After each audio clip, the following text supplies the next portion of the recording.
오늘 우리가 합독하신 말씀 가지고 세상 속의 그리스도인, 우리 예수님은 하늘로 올라가시면서 내가 너희를 세상에 남겨놓고 세상 속에서 어떻게 살아야 될 것인지 지침을 마련해 주셨습니다.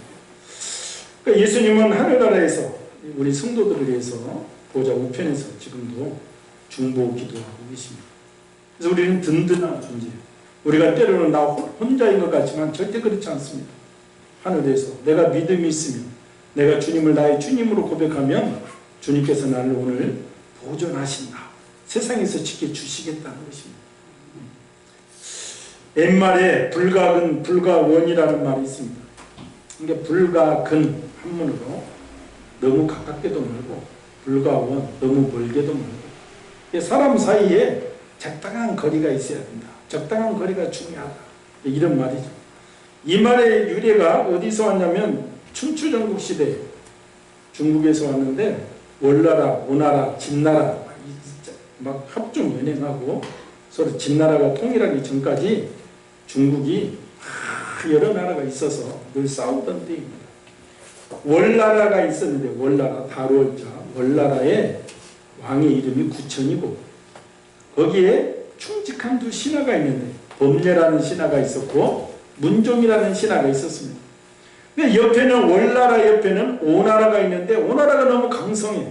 늘 월나라를 위협을 하는 거예요. 그래서 이게 고민이 돼. 그런데 이 두 재상, 법녀와 문종이라는 뛰어난 계책으로 말미암아 월나라가 오나라를 멸망시키고 강성하게 되었어요. 그래서 이 나라가 정말 아주 평안하게 되었습니다. 그런데 그때 이 법녀라는 신하가 동료 문종에게 말합니다. 우리 왕 구천은 목이 길고 입이 튀어나오고 눈은 매부리상이고 걸음은 이리상, 득대의 걸음이다. 이런 분들은 어려울 때는 함께하지만 즐거움을 나누지 못할 사람이다. 그러니까 적당한 구실을 내서 당신이 궁궐에서 나가야 당신은 산다, 이렇게 말합니다. 법녀가 그렇게 말을 하는데 문종은 그 말을 듣지 않는 거예요. 아니, 우리가 어렵게 이 나라를 이렇게 세우는데 왕이 우리를 그렇게 배신할 수가 있겠습니까? 하는 수 없이 법녀만 구실을 내서 궁궐에서 나가서 이제 산속으로 들어가 버리는 거죠. 근데 문종은 열심히 왕을 지근거리에 보필합니다. 그런데 어느 날 왕이 부르는 거예요. 문종 들어와고.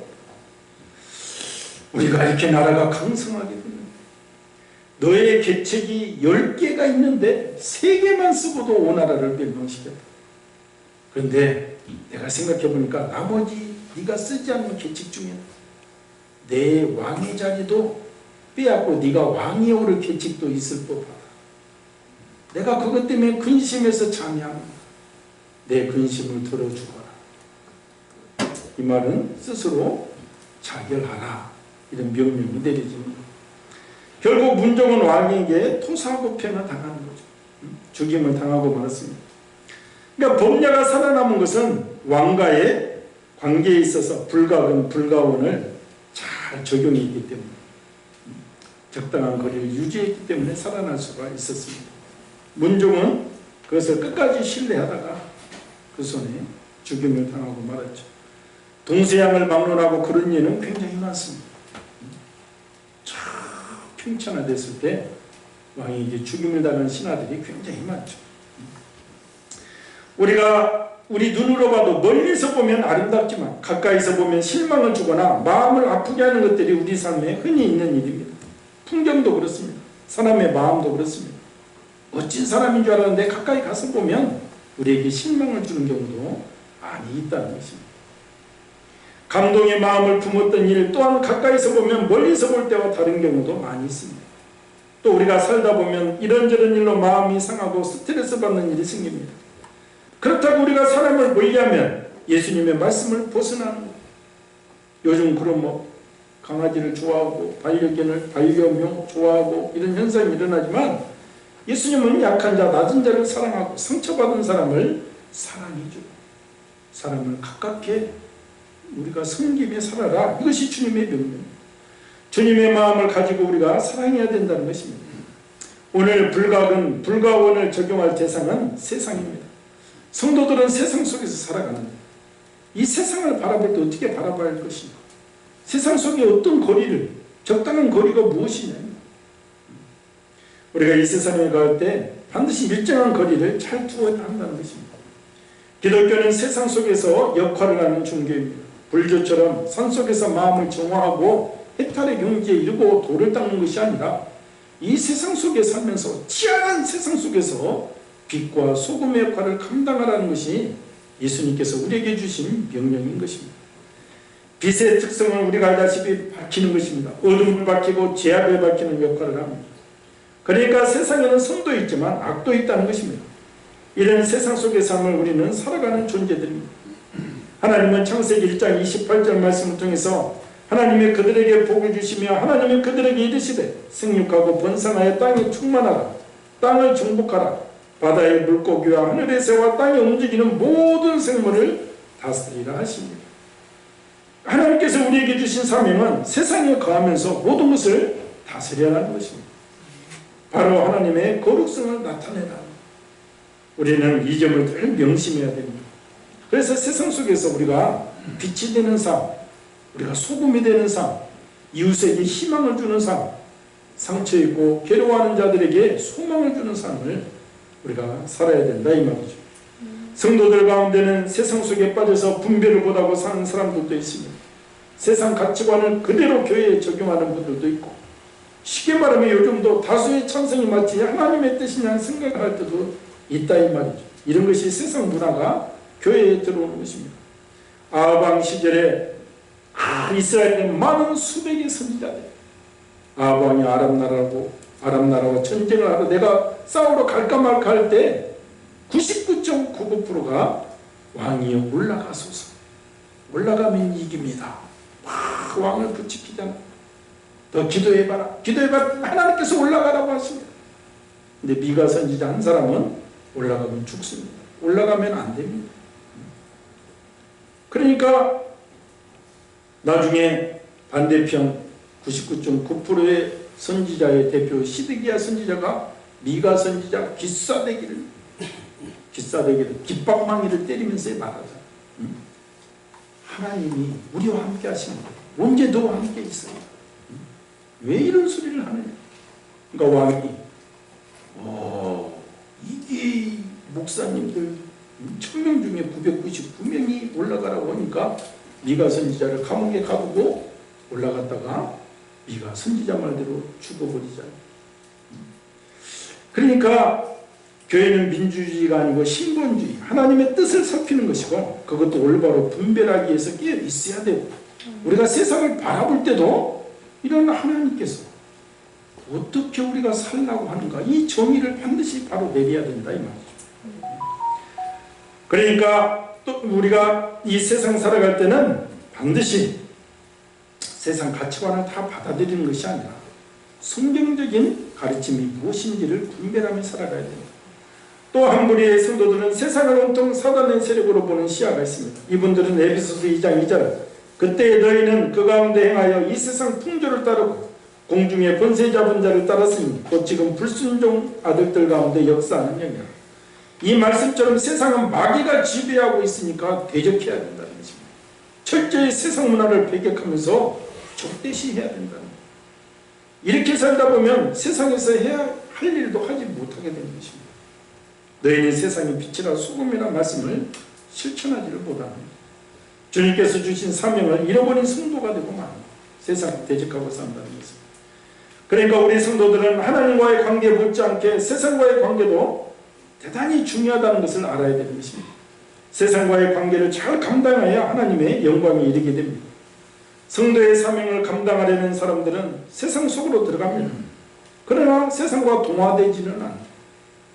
오히려 있는 자리에서 사명을 감당하면서 만나는 사람, 또 만나는 세상을 변화시켜 나가는 것이죠.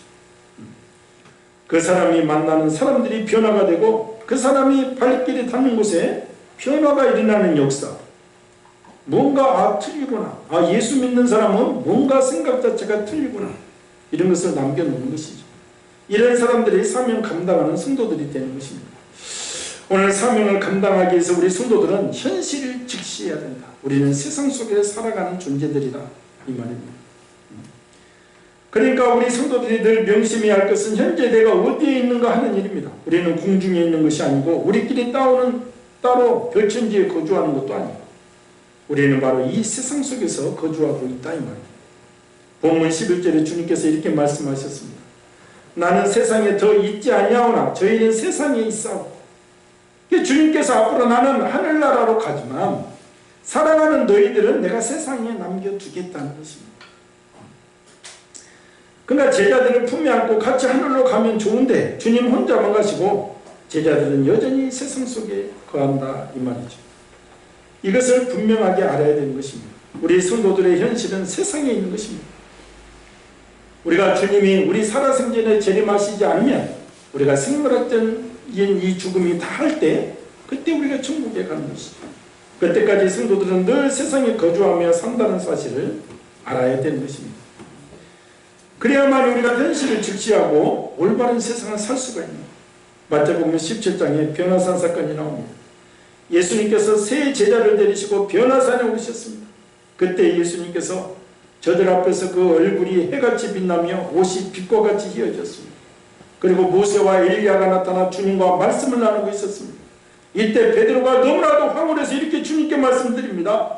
주여, 여기 있는 것이 좋사오니 주님께서 만일 원하시면 여기 초막 셋을 짓고 우리가 영원히 여기서 살자는 거예요. 이 은혜 가운데 하나님의 막 역사가 임하고 천군 천사가 임하고 이것을 우리가 가고 싶다는 그 소망을 베드로가 놀라운 은혜 체험 가운데 하는 것입니다.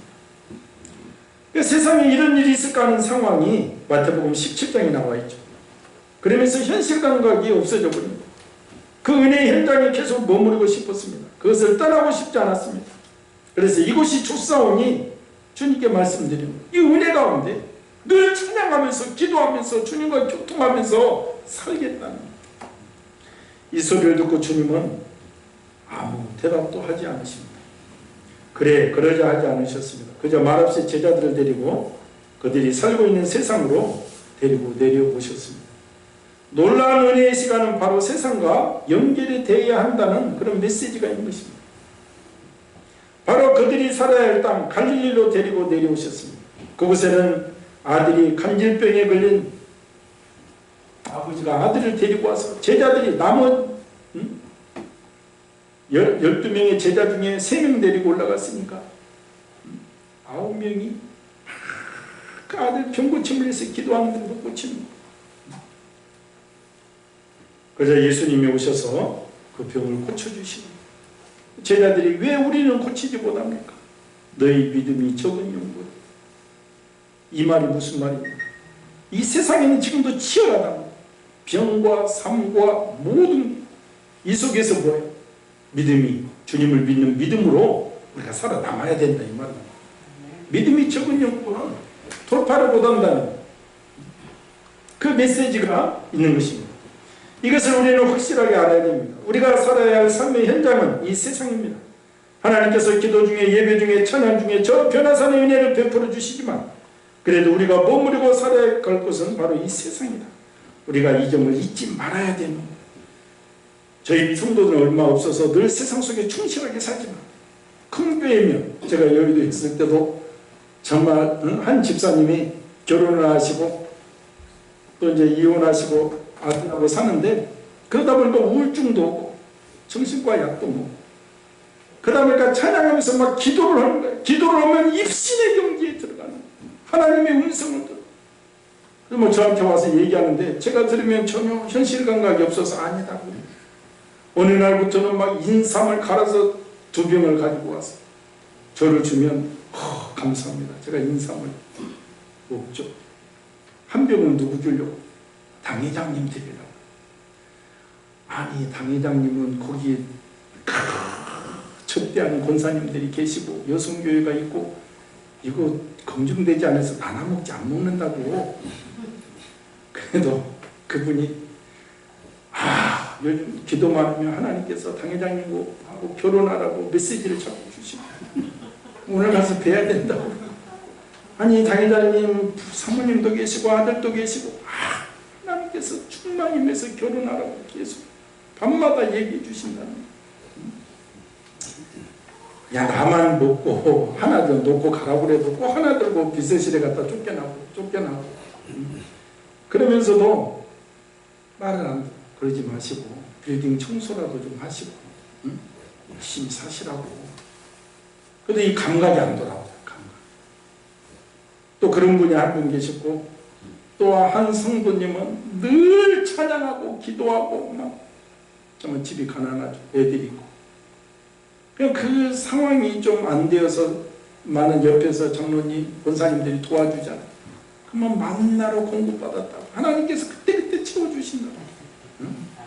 그래서 내가 그런 게 아니고 만나를 먹은 사람은 광야에서 다 죽습니다. 우리는 땀을 흘려서 가나안 땅의 소산을 먹어야 돼요. 이 세상에 가할 때는 말인즉 세상에 나가 열심히 일하면서 살아야 됩니다. 이렇게 말을 해도 하나님이 기도하면 해결해 주신다. 이것이 현실을 제대로 인지하지 못하는 거죠. 인지. 보다는 좀. 오늘 아침 8시 예배에 한 분이 오셔서 참 오셔서 제가 이게 나온 지 얼마 안 됐습니다. 얘기하면서 결론은 막 이런저런 얘기 속에서 돈 10,000원 달라는 거예요.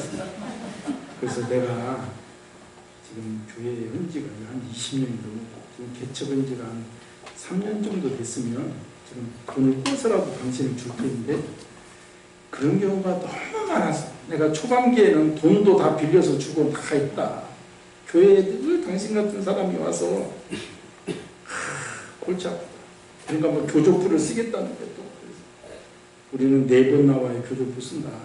그것도 그랬더니 특별히 당신이 왔으니까 우리 요즘 1,000원 주는데 당신은 2,000원 주겠다.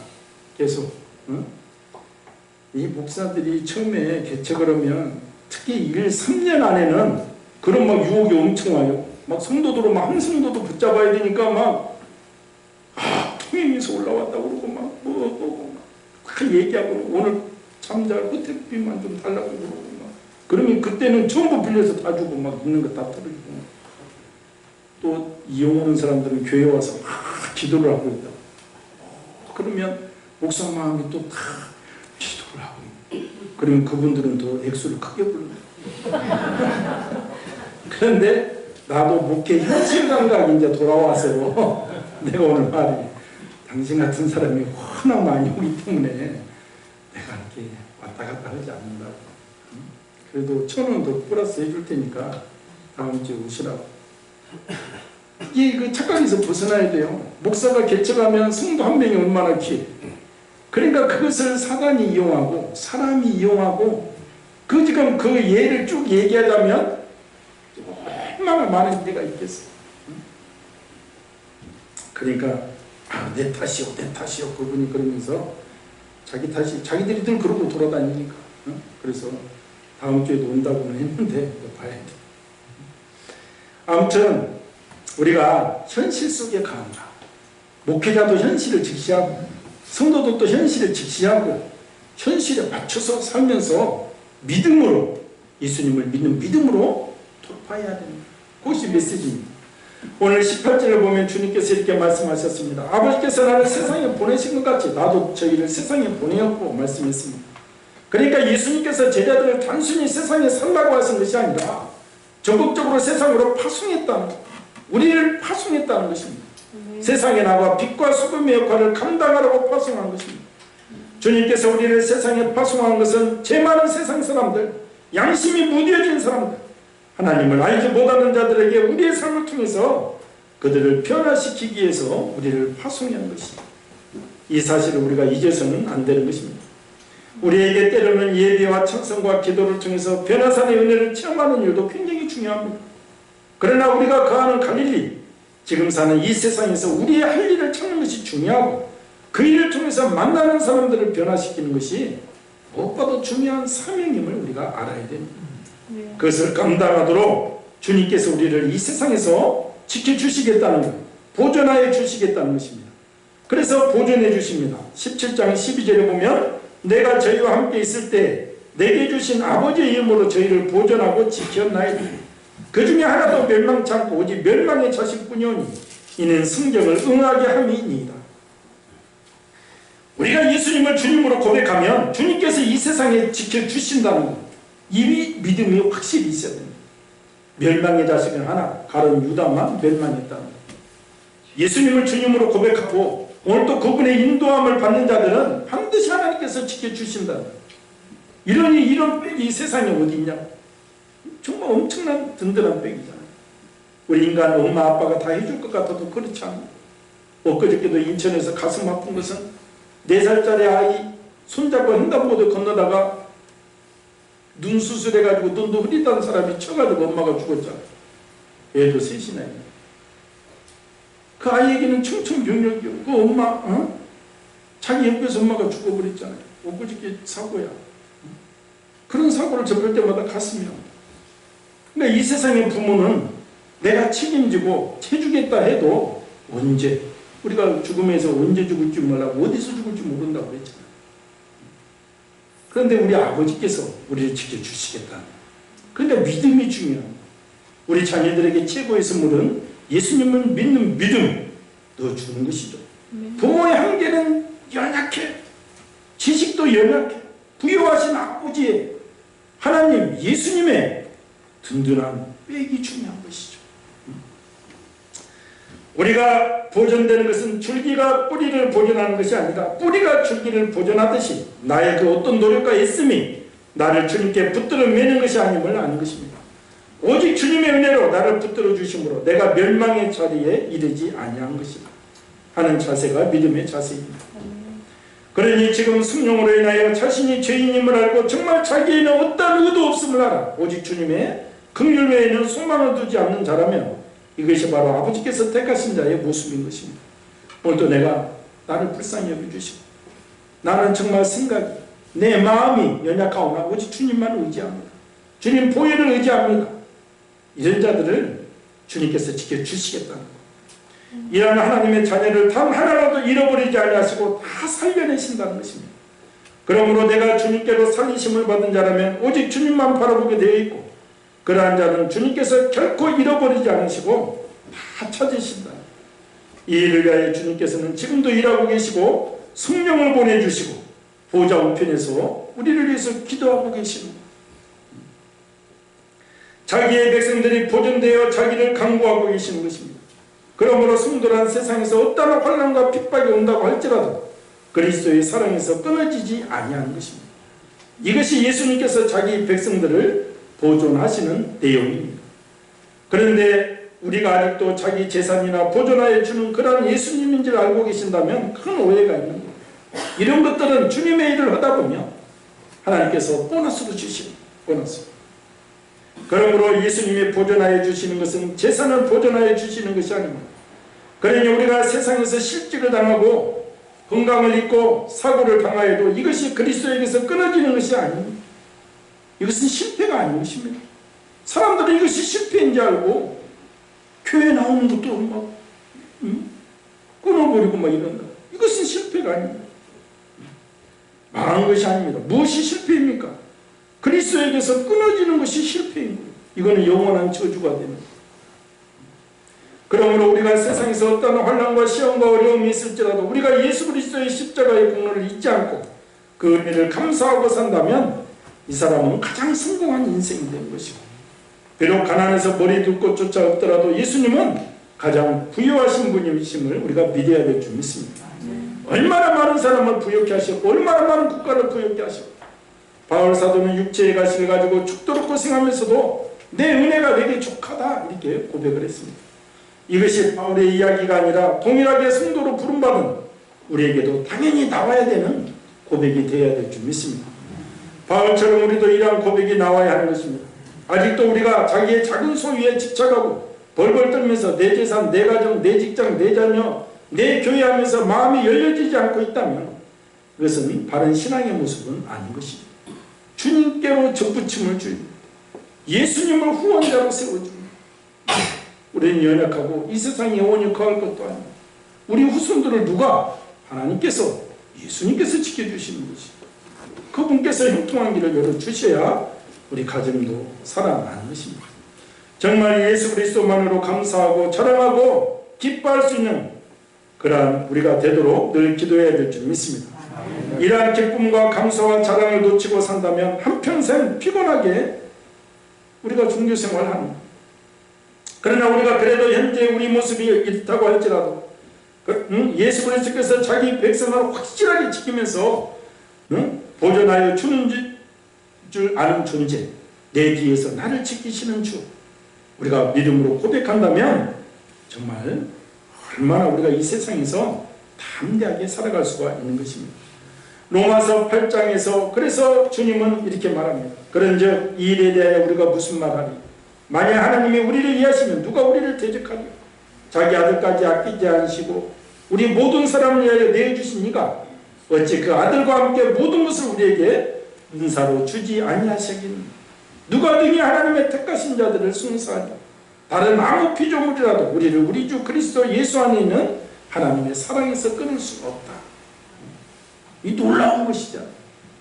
그래서 우리가 예수님을 주님으로 믿는 우리 얼마나 대단한 존재인지 우리 스스로 믿음으로 고백을 하면서 살아야 되는 것입니다.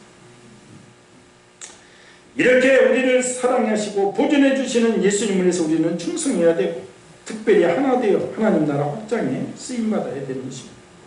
주님께 쓰임받을 때 우리 기쁨이 충만해지고 주님의 일을 감당하며 우리 속사람이 기쁘기 때문에 얼굴이 환하게 빛이 납니다. 그리고 오직 말씀의 중심으로 살아갈 때 악에 빠지지 않고 선으로 악을 이기는 역사가 임할 것입니다. 주님은 우리에게 이 사명을 감당하기 위해서 우리를 어려운 상황에서도 보존하여 주시고 이에 응답하여 우리는 거룩한 생활을 해야 됩니다. 우리가 말씀 중심으로 살아갈 때 말씀을 내 걸음의 나침판으로 세울 때 악에 빠지지 않습니다. 갈수록 악도 진화하여 사단이 머리가 좋잖아. 얼마나 우리를 악의 구렁텅이로 빠지게끔 유도하지 않습니다. 우리가 지켜야 됩니다.